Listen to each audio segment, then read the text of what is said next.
नमस्कार साथियों, आप सभी के बीच में पवन कुमार एक नई वीडियो लेकर हाजिर है। इस वीडियो के अंदर आप सभी को पता है अपने एचएससी हरियाणा के अंदर डी ग्रुप की तैयारी चली हुई है। उस डी ग्रुप की तैयारी के लिए आप सभी के सहयोग में मैं 15 क्वेश्चंस इस वीडियो के अंदर लेके आया हूँ, जो हरियाणा जीके इंडिया जीके के हैं। आशा करता हूँ आप सभी इसे ध्यानपूर्वक देखेंगे और अपने आप का सहयोग करेंगे उस तैयारी के लिए, जिसमें अभी आप लगे हुए हो फॉर्म भरने के लिए। आने वाले समय में उसका एग्ज़ाम भी होगा, तो उसकी तैयारी आज से ही शुरू की जाए। और मैं उसमें आपके सहयोग के लिए कोई फ़ीस या कोई नियम कानून लागू नहीं है। उसमें सिर्फ आपको एक ही नियम है कि इस वीडियो को समय निकाल कर देखें, मेरे चैनल को सब्सक्राइब करें, शेयर करें और कमेंट में बताएं कि ये वीडियो आपको कैसी लगी। चलिए ज़्यादा बातें न करते हुए इस वीडियो को मैं आप सभी के सामने जिस तैयारी के साथ मैं आया हूँ उसी तैयारी के साथ आप भी देखेंगे और इन क्वेश्चनों को आप नोट कर लें। हरियाणा जीके शुरू करते हैं हम। हरियाणा में सबसे पहले ये पूछा जाएगा कि आपसे, मैं महेंद्रगढ़ ज़िले से हूँ, तो मैं आपको महेंद्रगढ़ की मोटी मोटी 2-4 पर्वत श्रृंखलाओं के बारे में बताऊंगा। तो 1-2 क्वेश्चन। तो हरियाणा में माधोगढ़ की घाटी कौन से ज़िले में है? तो आप सभी के सामने 4 ऑप्शन होंगे, उसमें से आपको ऑप्शन देखना है महेंद्रगढ़। महेंद्रगढ़ ज़िले के अंदर माधोगढ़ की घाटी है। वो घाटी के नज़दीक महेंद्रगढ़ ज़िले में पूछ लिया जाए, हरियाणा के महेंद्रगढ़ ज़िले में माधोगढ़ की घाटी के नज़दीक कौन सा गांव है, तो वो भी माधोगढ़ गांव है। कन्फ्यूजन नहीं रही। अब आते हैं 2 नंबर क्वेश्चन पर। पर्वत श्रृंखला डोसी। क्वेश्चन नंबर 2 है कि डोसी की पहाड़ी किस पर्वत श्रृंखला से है? तो डोसी की पहाड़ी पर्वत श्रृंखला अरावली पर्वत श्रृंखला से है। डोसी की पहाड़ी नोट कर लें, अरावली पर्वत श्रृंखला से है। अब नंबर 2 क्वेश्चन बन जाता है कि डोसी की पहाड़ी हरियाणा के किस जिले में है? तो डोसी की पहाड़ी हरियाणा के महेंद्रगढ़ जिले में है, जो नारनौल क्षेत्र में आती है। महेंद्रगढ़ के नारनौल क्षेत्र में आती है, ये नोट कर लें। अब आपसे पूछ लिया जाए हरियाणा के महेंद्रगढ़ जिले के किस क्षेत्र में डोसी की पहाड़ी आती है, तो आपको नारनौल ऑप्शन आएगा, तो नारनौल भरना है। उसके बाद क्वेश्चन आता है 4था नंबर कि हरियाणा में सबसे अधिक लोहा धातु कहाँ पाई जाती है? तो हरियाणा में सबसे अधिक लोहा धातु आपको महेंद्रगढ़ ही देखना है, और महेंद्रगढ़ में ही पाई जाती है हरियाणा में। अब क्वेश्चन नंबर 5 पे आते हैं कि आपसे पूछा जाएगा सेंट्रल यूनिवर्सिटी हरियाणा में कहाँ है? सेंट्रल यूनिवर्सिटी हरियाणा में कहाँ है बताओ? तो ये हमें बताना है, ऑप्शन के अंदर देखना है कि महेंद्रगढ़ जिले के अंदर सेंट्रल यूनिवर्सिटी है। अगर आपसे पूछ ले हरियाणा के महेंद्रगढ़ जिले में सेंट्रल यूनिवर्सिटी कौन से गांव में है, तो अपने को या तो जाट आएगा या पाली आएगा, या फिर दोनों आ जाए, जाट पाली। तो आपको जाट पाली गांव का नाम देना है, ये नोट कर ले कापी पेन लेकर करके। बहुत से साथी बताएंगे आपको अच्छी चीज़ें, लेकिन ये डी ग्रुप का पेपर है। ये पीछे भी आपको डी ग्रुप में लगे थे सारे, कोई बीएससी था, कोई एमएससी था, पढ़े लिखे लगे थे। आज वो साथी पानी पिलाने से कतराते हैं क्योंकि पढ़े लिखे हैं। आप थोड़ी सी तैयारी कर लेंगे, क्योंकि मैंने इस एक्सपेरिमेंट को देखा है कि मैं अपनी छोटी मोटी जॉब के साथ साथ फ़ोन में ऐसे ही ये सुनता रहा तो मेरे को ये सिटी का पहली बार तो मैंने ध्यान भी नहीं दिया, लेकिन अब की बार थोड़ा सा ध्यान दिया तो क्लियर हो गया। आपका भी क्लियर हो जाए, अच्छी बात है। मैं भगवान से प्रार्थना करता हूँ थोड़ी सी तैयारी के साथ आप नौकरी लगें, आपके घर परिवार में खुशियाँ आए। चलिए अगले क्वेश्चन के साथ चलते हैं। डोसी की पर्वत श्रृंखला किस ऋषि के नाम से जानी जाती है? बताओ। तो ये है, आपको कई ऋषियों के नाम मिलेंगे, 4 ऋषियों के नाम मिलेंगे, उनमें से आपको देखना चमन ऋषि। चमन ऋषि के नाम से डोसी की पहाड़ी जानी जाती है। आपको याद करने के लिए ट्रिक है च्यवनप्राश, जो हमें च्यवनप्राश हम घरों में यूज करते हैं। इस प्रकार से डोसी की पहाड़ी किस ऋषि के नाम से याद करनी है? चमन ऋषि के नाम से। क्वेश्चन नंबर 7 पे चलते हैं।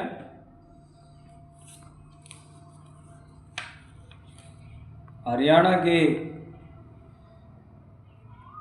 जो जिले हैं उनमें से धर्मनगरी कौन से जिले को कहा जाता है?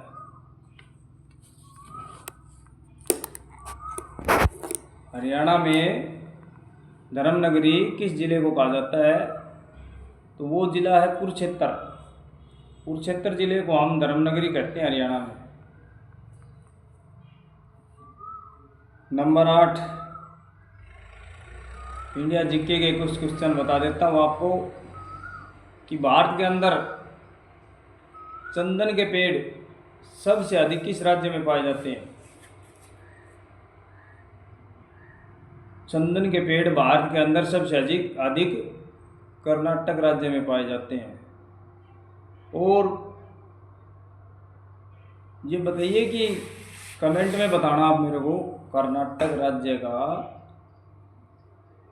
जो राज्य वृक्ष है वो कौन सा है? कमेंट में बताना साथियों। नंबर 9 क्वेश्चन है कि भारत की सबसे ऊंची पर्वतीय श्रृंखला कौन सी है? भारत की सबसे ऊंची पर्वतीय श्रृंखला कौन सी है? तो साथियों वो है कंचनजंगा। माउंट एवरेस्ट मत कर देना, माउंट एवरेस्ट सबसे ऊंची श्रृंखला है, मगर वो नेपाल में होती है, नेपाल की सीमा के अंदर आती है। इसलिए भारत की जो सबसे ऊंची पर्वतीय श्रृंखला वो कंचनजंगा है। नंबर 10 क्वेश्चन पे चलते हैं हम। एक आंदोलनों में से क्वेश्चन है भारत का कि चोरा चोरी घटना कहाँ हुई? और कमेंट में बताना ये कौन से आंदोलन के दौरान हुई। तो चोरा चोरी घटना गोरखपुर, यूपी के अंदर गोरखपुर है, वहाँ हुई थी। नोट कर ले, गोरखपुर में। और कमेंट में बताना कि ये कौन से आंदोलन के बीच में हुई, जो आंदोलन समाप्त हो गया था। इस घटना के बाद वो आंदोलन समाप्त हो गया था, उस आंदोलन का क्या नाम था? नंबर 11 क्वेश्चन है भारत का सबसे ठंडा स्थान कौन सा है? भारत का सबसे ठंडा स्थान कौन सा है? तो साथियों भारत का सबसे ठंडा स्थान द्रास है। कौन सा है? द्रास, जो कारगिल क्षेत्र में आता है। जम्मू कश्मीर के कारगिल क्षेत्र में एक शहर है, वो सबसे ठंडा है भारत का, द्रास। नोट कर लें। नंबर क्वेश्चन 12, भारत एशिया महाद्वीप के किस भाग में स्थित है? जो एशिया महाद्वीप है उसमें भारत की स्थिति कहाँ है, किस भाग में है? तो ये है दक्षिण एशिया। जो दक्षिण एशिया में जो देश आते हैं उनमें भारत है। पूछ लिया जाए किस भाग में है, तो दक्षिण एशिया में भारत है। क्वेश्चन नंबर 13 आ जाता है अभी आपके लिए।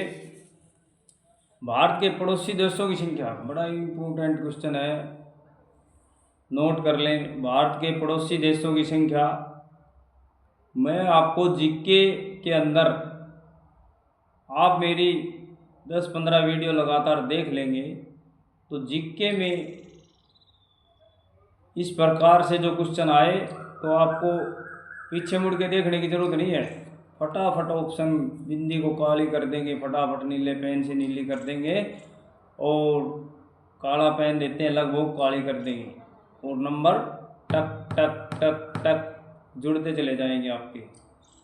तो भारत के पड़ोसी देशों की संख्या बताओ। भारत के पड़ोसी देशों की संख्या 9 है, 9।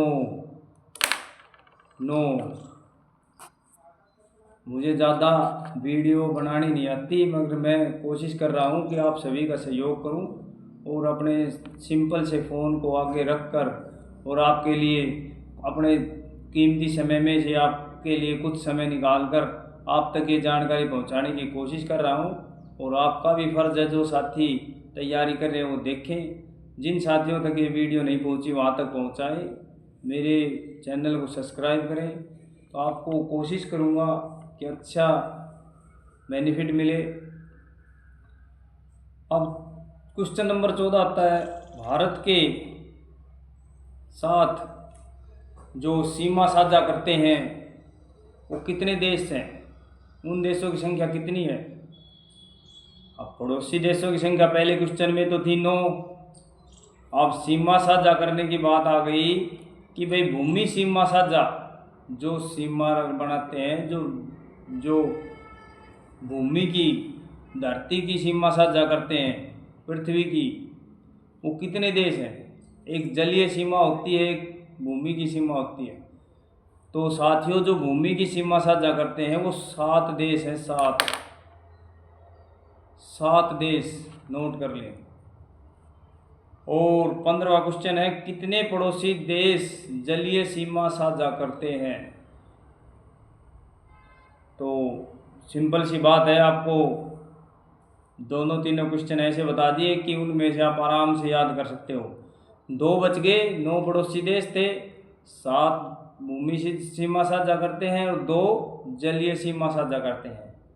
अब साथियों अगली नेक्स्ट वीडियो में मिलेंगे, तब तक आप मुझे कमेंट में बताएं कि वो 2 देश कौन से हैं जो जलीय सीमा साझा करते हैं, वो आप कमेंट में बताना। नेक्स्ट वीडियो में फिर मिलते हैं, आपके लिए फिर अच्छे अच्छे क्वेश्चंस जो हरियाणा चस्सी पेपर के अंदर छापेगी और वो आपको नॉर्मल तरीके से याद कराने का काम करूँगा। और जब तक आप मेरे चैनल को, यूट्यूब चैनल को सब्सक्राइब करें, शेयर करें, कमेंट करें आपको वीडियो कैसी लगी। और पहली वीडियो है मेरी, ये जो आपको क्वेश्चंस दे रहा हूँ, ज़्यादा मेरे पास सुविधा नहीं है कि मैं आपको बोर्ड पे या लैपटॉप पे अच्छी वीडियो दूँ, मगर इस तरीके से समझा दूँगा कि आपको याद हो जाएंगे। नेक्स्ट वीडियो में फिर मिलते हैं, धन्यवाद साथियों। अगर कोई किसी को बुरा लगे ये वीडियो देखकर तो क्षमा चाहता हूँ, और अगले वीडियो में फिर आपके सहयोग के लिए फिर हाजिर होऊंगा। इसका कोई पैसा नहीं है, मैं अपने कीमती समय में से फिर एक बार कहूँगा कि समय निकालकर आपके सहयोग के लिए तत्पर हूँ। आप भी इतना सहयोग करें कि कमेंट, शेयर और सब्सक्राइब करके बताएं कि भी किस प्रकार से हमें ये वीडियो अच्छी लग रही है, कितनी हमें समझ में आ रही है। धन्यवाद।